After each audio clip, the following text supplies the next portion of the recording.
আসসালামু আলাইকুম বন্ধুরা। আজ আপনাদেরকে দেখাবো গ্রামের ঐতিহ্য। আসলেও গ্রাম মানেই ঐতিহ্য, গ্রাম মানেই স্বাদ। আজ আপনাদেরকে দেখাবো আমাদের গ্রাম বাংলার আসল খাবার, যা শুধু পেট ভরায় না, মনকেও আনন্দে ভরিয়ে দেয়। এই যেমন বাদাম ভর্তা, তিল ভর্তা, ডাল ভর্তা। কি গ্রামের আসল স্বাদ মনে পড়ে গেল না? আমরা প্রথমেই তিলটাকে ধুয়ে নিয়ে শুকিয়ে নিব এবং খুব সুন্দর করে ভেজে নিব, যেন তিল থেকে তেল ছড়ায়। এ পর্যায়ে আমরা মসুরের ডাল ধুয়ে পরিষ্কার করে সিদ্ধ করে নিব এবং বাদামটাকে কাঠখোলায় ভেজে নিব।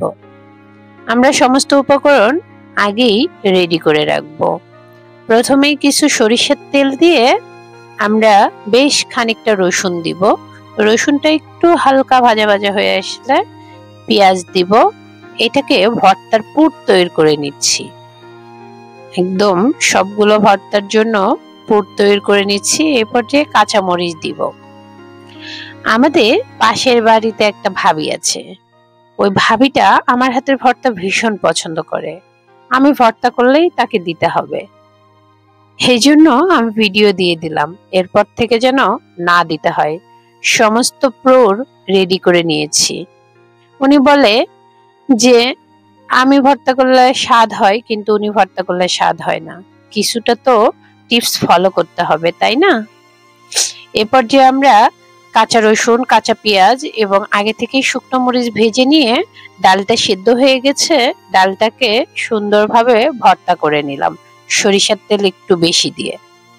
ভর্তাটা আসলে মনে হয় হাতেরও জাদু। এই যে দেখেন, পাতাতে বাদাম নিয়েছি। বাদামটাকে খুব সুন্দর করে একদম ফিনিশিং ভাবে ২-৩ বার আমাদের ভর্তা করে নিতে হবে। এটা কিন্তু একটু কষ্ট। ওই তো স্বাদের খাবার। আগেকার মা চাচিরা তো কষ্টকে ভয় করতো না। তারা মনে করতো যে যত স্বাদের স্বাদের খাবার আছে আমার ছেলে মেয়ে সংসারের সবাইকে খাওয়াবো।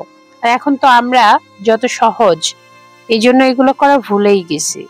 বাদামটাকে ভর্তা করে নিয়ে ওই যে তেলে নেওয়া পেঁয়াজ, রসুন আর কাঁচামরিচ দিয়ে, সেই সঙ্গে কাঁচা একটু সরিষার তেল দিয়ে, উফ, মানে আমার জিভে জল চলে এসেছে। এত মজা। বাদাম ভর্তা হয়ে গেলে তিলটাকে আমরা সেম প্রসেসে বাদামের মতো করে কয়েকবার ভর্তা করে নিব।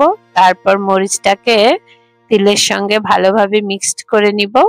এরপর যে মিক্সড হয়ে গেলে আমরা পেঁয়াজ, রসুন ভাজাটা দিয়ে দিব। ভর্তার যে ফ্লেভার, পুরো বাড়ি মো মো করছে গন্ধে। আশেপাশের ভাবিরা তো চাবেই বলুন। এই জন্যই তাদেরকে দিতে হয়। আর তারা শিখে রাখুক, তাহলে আর কষ্ট করতে হবে না। আমাদের রেডি তিল ভর্তা, বাদাম ভর্তা আর ডাল ভর্তা। Thank you.